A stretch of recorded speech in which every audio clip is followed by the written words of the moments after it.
Hello everyone, I'm Dr. Vishwanath, Advanced Laparoscopic and Bariatric Surgeon from Vibo Hospitals, Vijayawada.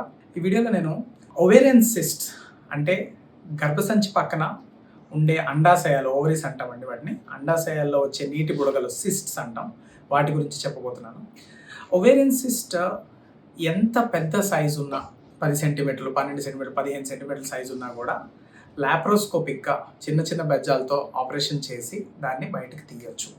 చాలామంది size చాలా పెద్దగా ఉంది, లాప్రోస్కోపిక్గా తీయలేము, open operation చేయాలి అంటారు. దానివల్ల పేషెంట్స్కి ఏంటంటే పెద్దగా కొయ్యటం, దానివల్ల పెద్ద స్కార్ రావటం, చాలా రోజులు హాస్పిటల్లో ఉండటం, బాగా నొప్పి ఎక్కువ ఉండటం, ఆ కోసిన చోట ఫ్యూచర్లో హెర్నియాస్ రావటం, ఇలాంటి ప్రాబ్లమ్స్ ఉంటాయి. సో మనం లాప్రోస్కోపిక్ ద్వారా ఎంత పెద్ద సిస్ట్ అయినా తీయటం వల్ల ఈ కాంప్లికేషన్స్ అన్ని పెయిన్ కానీ, హెర్నియా కానీ, ఫ్యూచర్లో స్కార్లో లేకపోతే ఎక్కువ రోజులు హాస్పిటల్లో ఉండటం కానీ, ఈ కాంప్లికేషన్స్ అన్ని మనం లేకుండా చేయొచ్చు.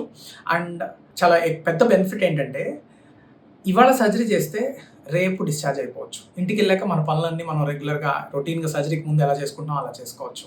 సో దానివల్ల లాప్రోస్కోపిక్గా ఇంత పెద్ద ఓవేరియన్ సిస్ట్ రిమూవ్ చేసినా మనకి అడ్వాంటేజ్ అనేది ఉంటుంది. Thank you for watching the video.